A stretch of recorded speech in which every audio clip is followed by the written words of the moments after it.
I am Daniel Lucas, and welcome to Book 101. Book 101 is all about the books that I read for the last 40 years, and today I have my special guest. He's the author of several books, and of course, best selling and award winning author, no other than Mr. Alex Shvartsman.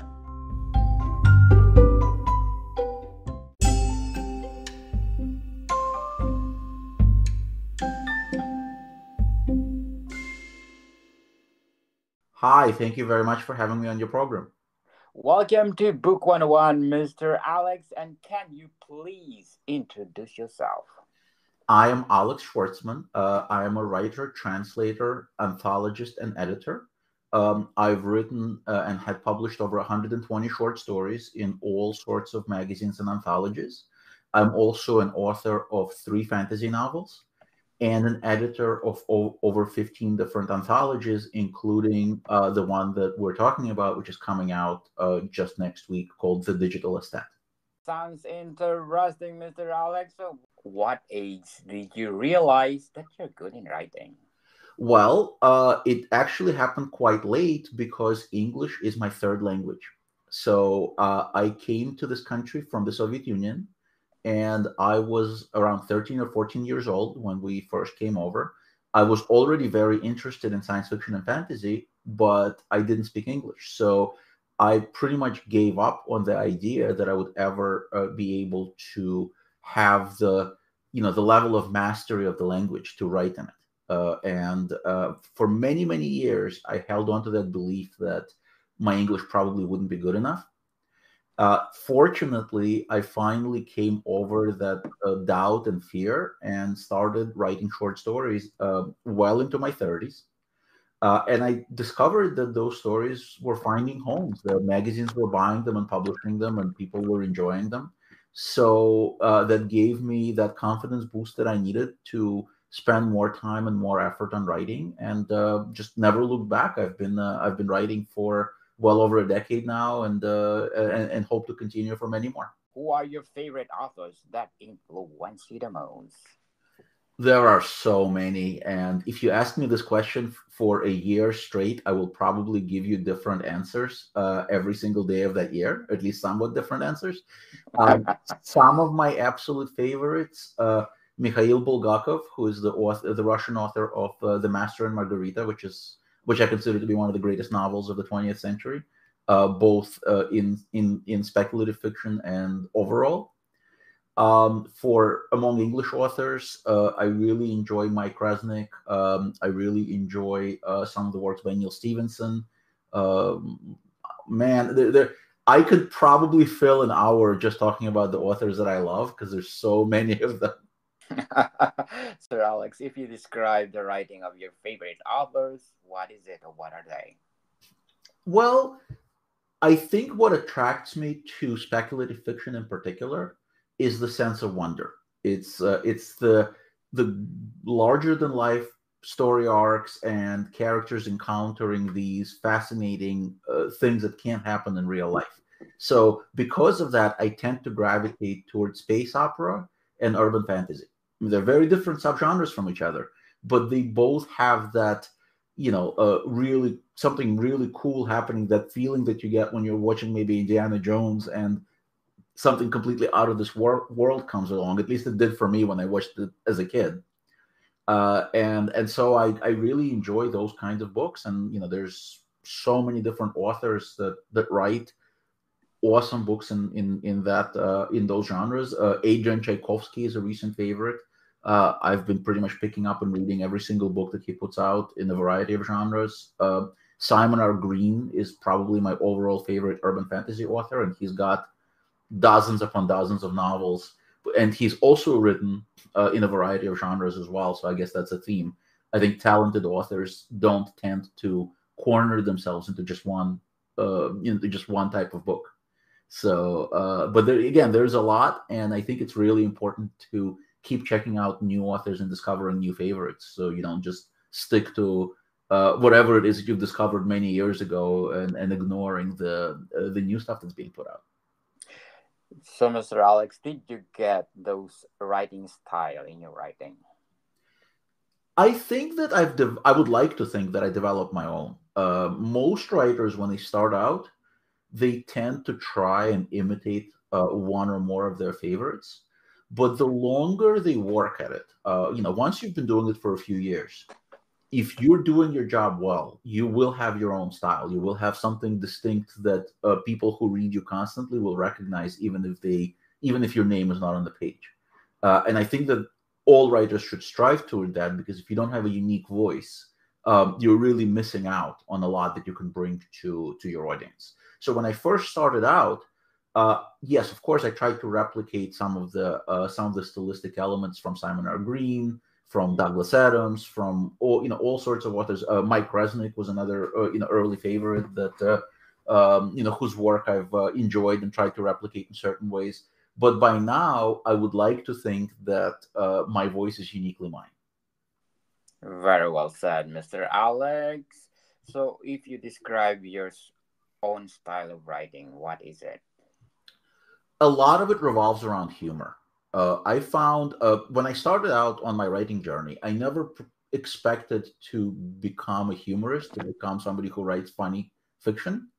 And sometime after a couple of years of doing this, I stumbled upon an idea. I guess I was feeling particularly feisty that day, and I started writing a humorous story, not taking itself too seriously at all. And I found that it just flowed. I really was into it.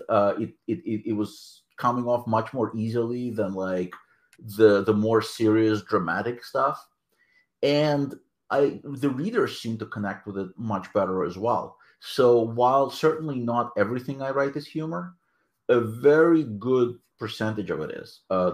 Two of my most recent novels, a lot of my short stories, a lot of the stuff that I've edited is all humorous, and so I kind of found that lane, and I really enjoy it. And it's interesting because writing humor, people kind of think that you must be a comedian or somebody who is just very witty and can go up on stage and do stand up. But you don't. The great thing about writing is that you don't need to be funny at that particular moment. You have time to make your character sound like they're funny, off the cuff. But you yourself have all the time in the world to craft that joke and work on it and make sure that it reads funny to the reader when they finally encounter it. So, Mr. Alex, what is your short term and long term goals in writing? Well, I guess the short-term goal is to, get more recognition for my novels, get more readers on board with my work. The primary reason for most writers is not the money, is not the chance to get like a movie deal or anything like that. It's really to share the stories that we all have inside of us, and that need is so strong, in most writers that I know, that I think that has to be the primary motivation. So it stems logically from that for most of us the goal is to find as many readers as possible. As far as the long-term goal goes, there's so many different books, there's so many different ideas that, and again, I think that this is probably true for most writers, not just for myself, but we all have this kind of like file or notebook or just a corner of our own mind that's filled with ideas. And so the long-term goal is to turn as many of those into full stories, novels, any kind of form of storytelling, and get them out to the readers as I can manage in the lifetime. Very well said, Mr. Alex. But before we go on, I want to shout out to the people listening in. Let's shout out Bulgaria, and I'll tell you why. I was just there a few months ago. I was very fortunate to have been invited to their science fiction convention, BulgaCon, as the guest of honor. And it was such a wonderful experience. The people were so warm and friendly, and it was just one of the best trips of my life. So I definitely would love to shout out the Bulgarian science fiction fans, and just a wonderful community that they have in Plovdiv and Sofia. Yes, people. Let's shout out to the people listening in Bulgaria. In Sofia, capital, I got 83% audience share. In Varna at 17%. Thank you so much, Bulgaria, for supporting this podcast because this podcast is created to empower writers all over the world, like Mr. Alex Shvartsman. Did I correct pronounce your last name? Yeah, you're doing well. Thank you.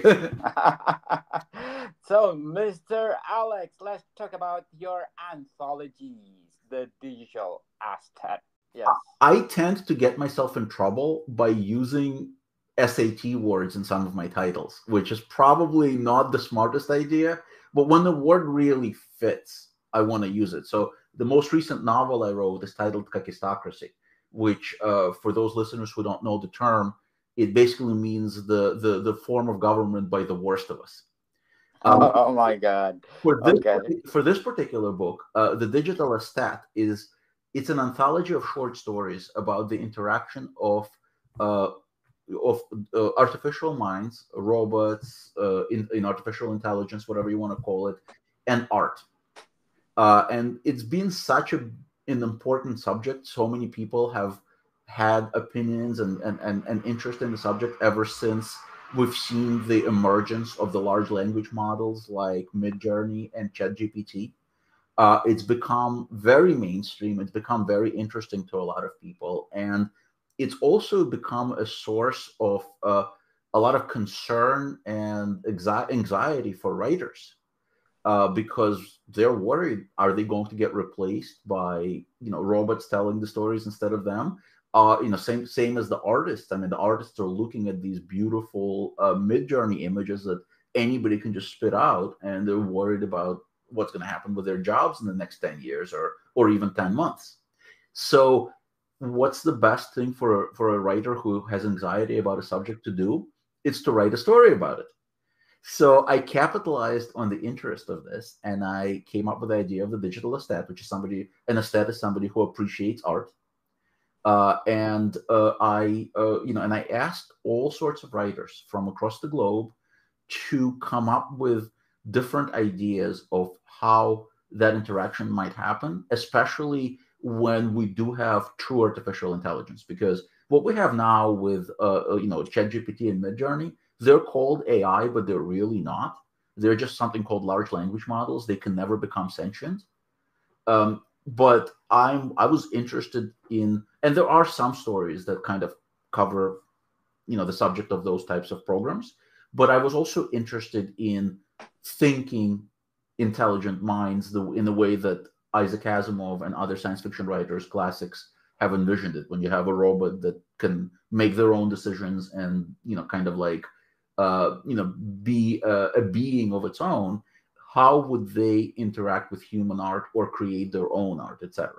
And so that was the premise. And I've had writers, there are translations from a variety of languages. There are authors from multiple continents that have contributed stories to this book.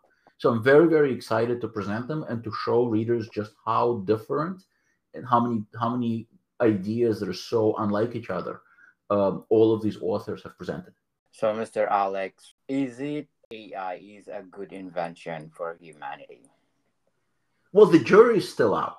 I'm an optimist. I'm a glass half full kind of guy.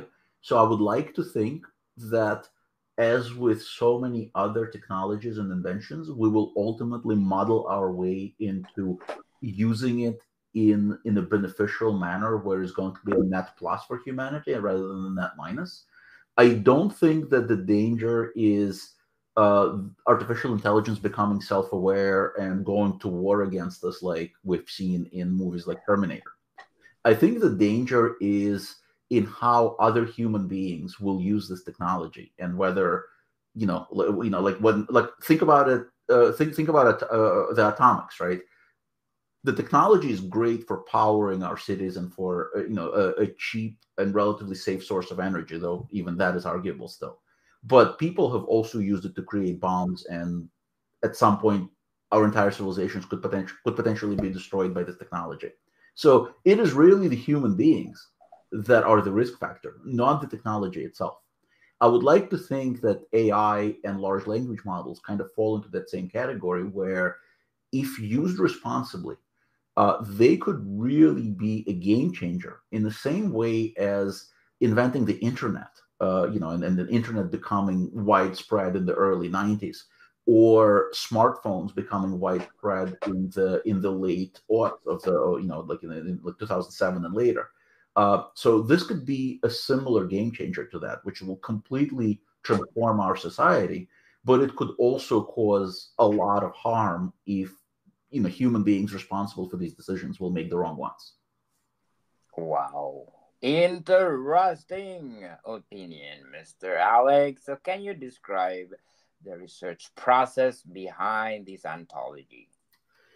Well, as an editor, my job is a little bit easier in a way than that of the writers, because my job is to identify which writers would be perfect voices to have something to say on the subject and why. Then to convince them to actually write the story for me, right? So that's part of the process, and there's a lot to, a lot of it comes from reading widely and knowing, being familiar with the work of a lot of different writers, of being able to make sure that you invite people who will have different perspectives and they're not all going to say the same thing. But then, because it is such a specific field, I also, I'm not a computer scientist. I don't have a degree that would help me, or a PhD or anything like that in artificial intelligence, or, and I'm not even a programmer. But I have been reading all the popular science, advances. I've been playing with these programs using Midjourney, using ChatGPT, using Bard. Reading the opinions of really smart people who write about these things, for magazines and for, and so to stay very well informed. And part of the challenge is that this is such a fast moving train.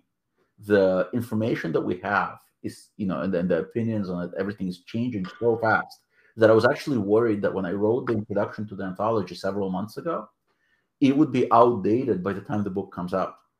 And we're talking about months, so not years.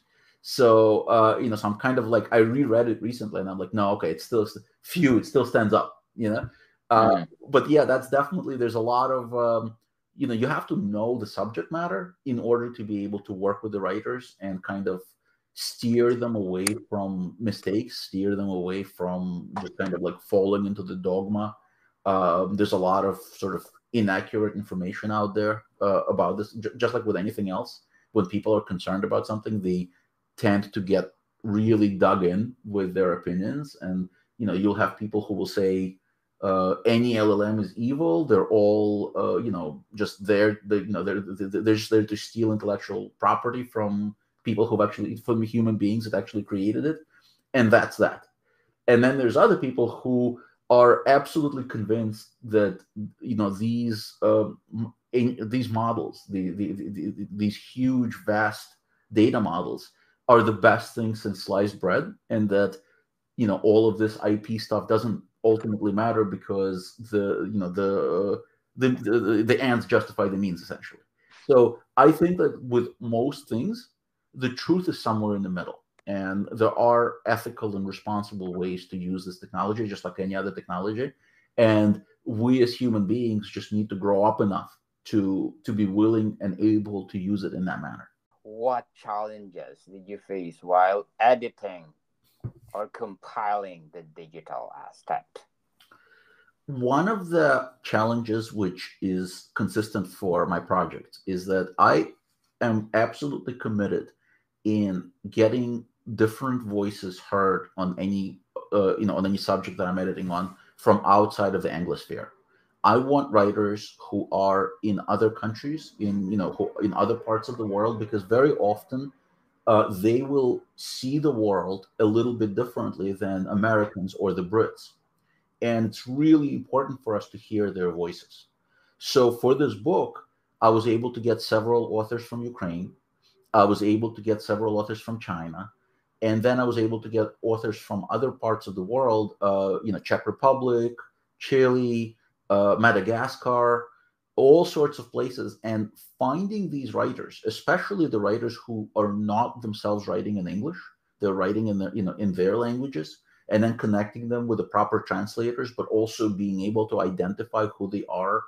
When I don't necessarily speak all those languages, that's a monumental task, but I think it's worth it because the project is so much richer from having those additional perspectives.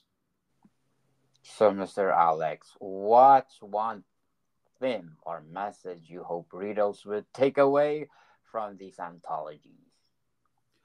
Well, I hope that ultimately they will come over to my point of view in that this technology is not inherently good or evil, and that there are a lot of different ways to use it, and we can see some of the ideas and some of the predictions that the authors make.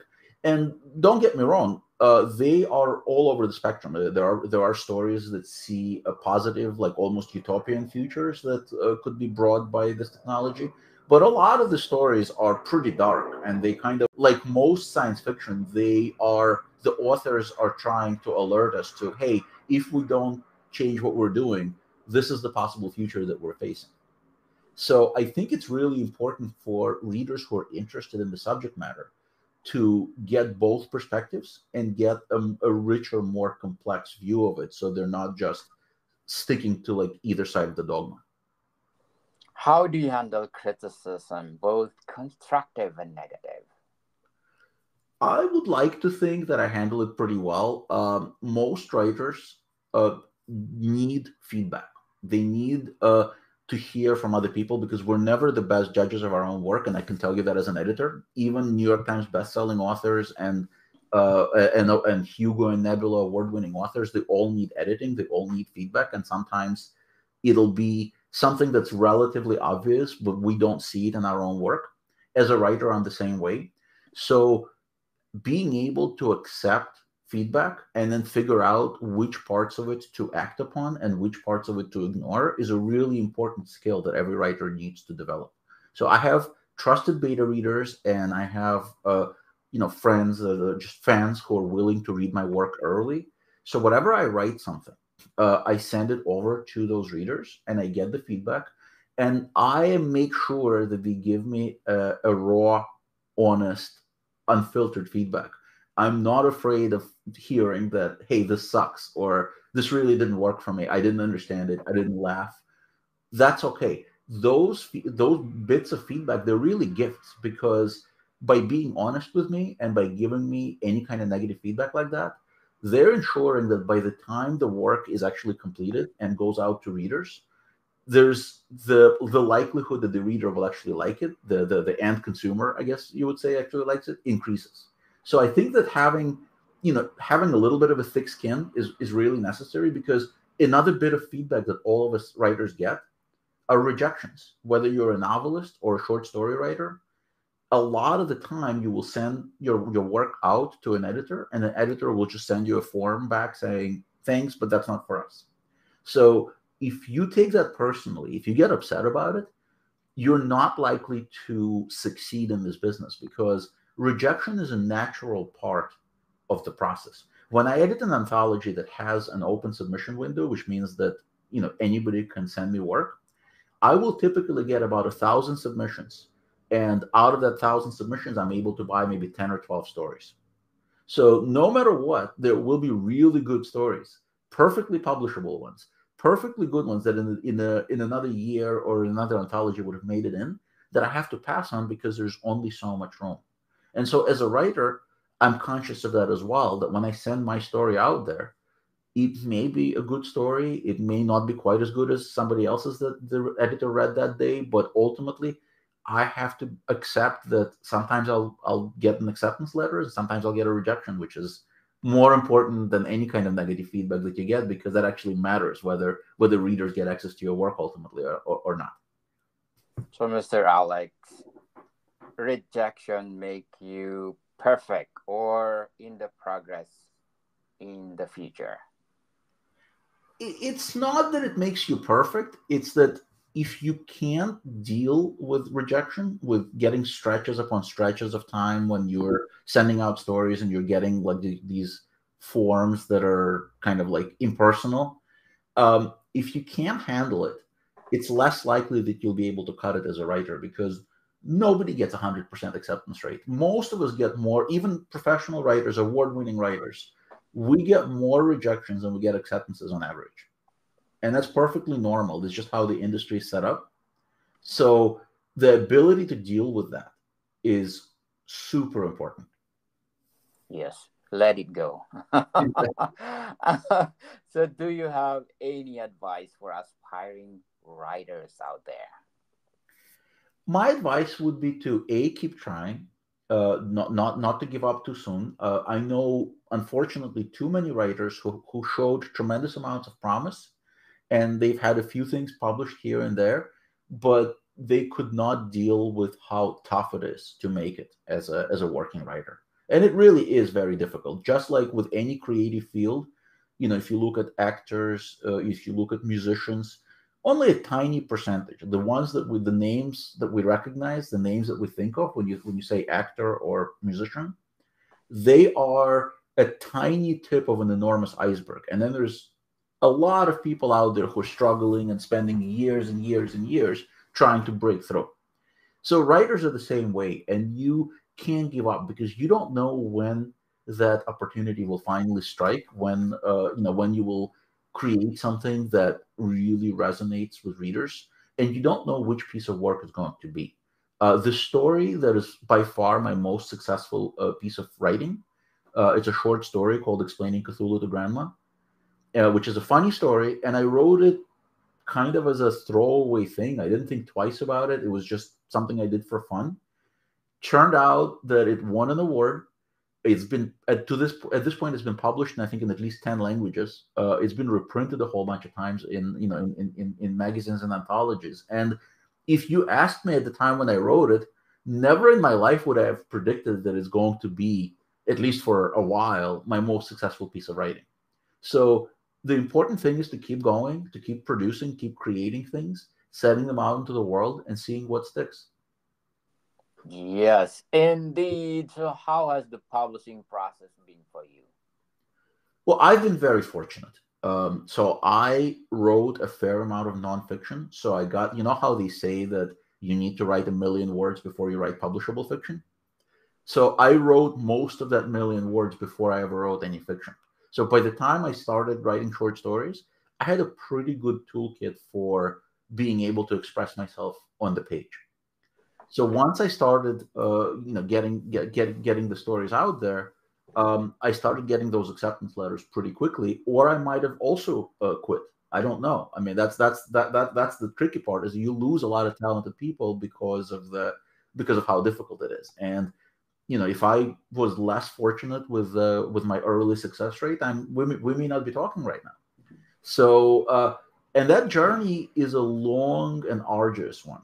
Even the successful writers, most of us do not become successful overnight.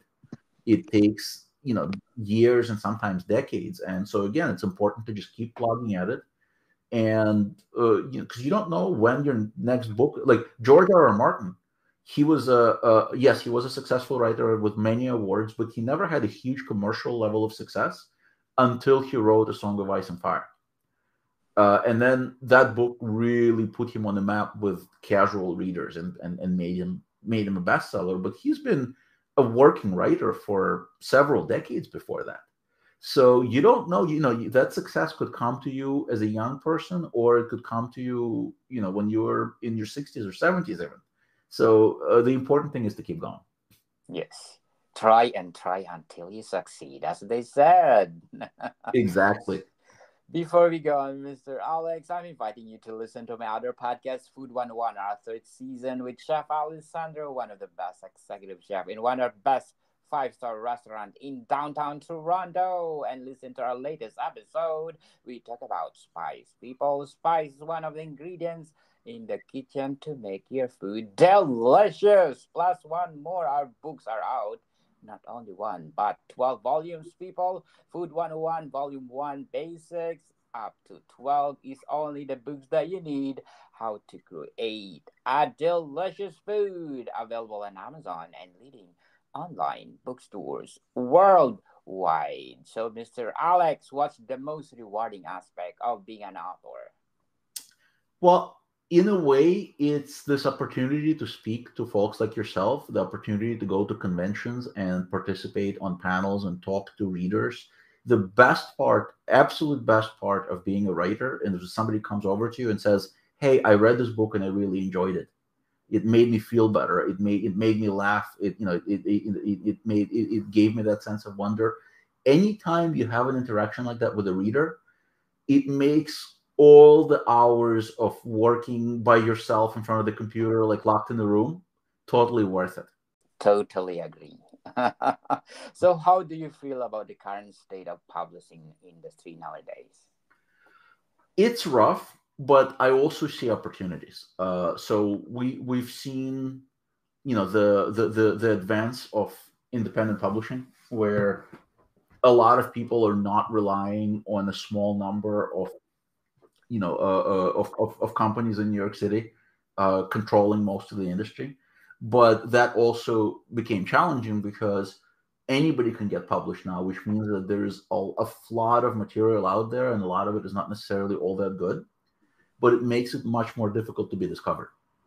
So if you write a great book, it's easy now to get it out there, even if you don't find a publisher. But it's hard to connect it with the readers. And the next challenge, I think that what's going to be happening next is people are going to rely more and more on folks like yourself, highlighting books that you like, and basically being tastemakers, being aesthetes, to go back and use the term from the anthology, and that's an opportunity as well. So I think that people are going to seek out some affirmation that the work is good, whether it is because it has a publisher's name on the cover that they recognize, or an editor for an anthology that they've read before, or they will read a review or listen to a podcast. Those are the opportunities that's going to be much more important nowadays than going on a book tour to bookstores, or doing these other, like, really expensive and clunky ways to promote your work. So I'm not too pessimistic about the state of the publishing industry. I think that it's always been a tough road, and that's not necessarily going to change. But there's plenty of opportunity to discover new writers, and everybody who is listening right now can actually participate in this, because you all have your favorite, or you all have your favorite authors. You all have works that you really enjoyed. Take those extra couple of minutes and write a review on Amazon and Goodreads. Tell a friend. Share the book that you liked on social media. That will help your friends discover the books that you like, but also it'll really help writers, and especially writers who are not necessarily at the level of Stephen King, or or Isaac Asimov, but people who are trying to find their audiences. Very well said, Mr. Alex. So, if you go back and give advice to yourself when you were first starting out as a writer, what would it be? Well, absolutely. My first bit of advice would be start sooner. I waited until I was into my 30s. And I really, even if my English was imperfect, and it's still probably imperfect. I mean, I still have an accent, and, I'll get something wrong, but editors exist for that, and revisions exist for that. So starting to write sooner, taking more chances, experimenting with different voices and styles, and not being afraid to fail, not being afraid that the story will not work out, or the book will not get picked up. We all have very little control over those things, and the one thing that we all have control over is how much we actually get out on the page. And you can't, sell a book if you don't write the book. So get that story that you have in your head. Stop making excuses. Stop saying that you're busy, or this is not the right time, and there will come a stretch in your life where you have all this free time to write a book. That may never happen, but all of us have half an hour here and there where we can sit down and write a few hundred words. And the important thing is to do that, and to do that consistently. And that is absolutely the advice that I would give to any starting writer, as well as to myself if I could travel back in time and do so. Yes, people, stop procrastinating. Go for it. If you have the passion of writing, go, go, go. Because probably you are in the best of the making, like Mr. Alex Schwarzman. Where can people reach you or can see your work? So the best place to start is my own website, alexschwartzman.com. So when you see my name affiliated with the podcast, that's the website. It's really easy to find. On it, I have bibliography. I have all of my short stories and my novels linked. There are samples on YouTube where you can listen to bits of the audiobooks of my work. There are links to all my anthologies, etc. I'm also on Facebook, Blue Sky, and X as far as social media is concerned, and people can ask me questions on there. I'm usually really good at responding to everybody. I don't mind interacting with people. In fact, I really enjoy it. And then there's conventions. I try to go to science fiction conventions every few months if I can, and interact with the readers. And it's just really rewarding, I think, for all parties involved. So, but yeah, I mean, I'm pretty easy to reach and find. Like I'm online, but the alexschwartzman.com is the best place to start. Yes, people, let's support Mr. Alex because if you support him, more books to come. Mr. Alex, are you available next week? You are most welcome to come back. Are we gonna squeeze you in if So you're available? Because I'm fully booked this month. But if you have time for me, I'm gonna squeeze you in. I will definitely make time for you if you would like. I would certainly be happy to come back. Just let me know when you need me, and I will, work try to rearrange my schedule for you. Yeah, can we do the same time, the same day? Let me check my calendar. So today is the 9th. That would be the 16th then. Yes. Let me check. Yeah, absolutely, absolutely. I'd be happy to do that. Okay, let's talk about your latest novel.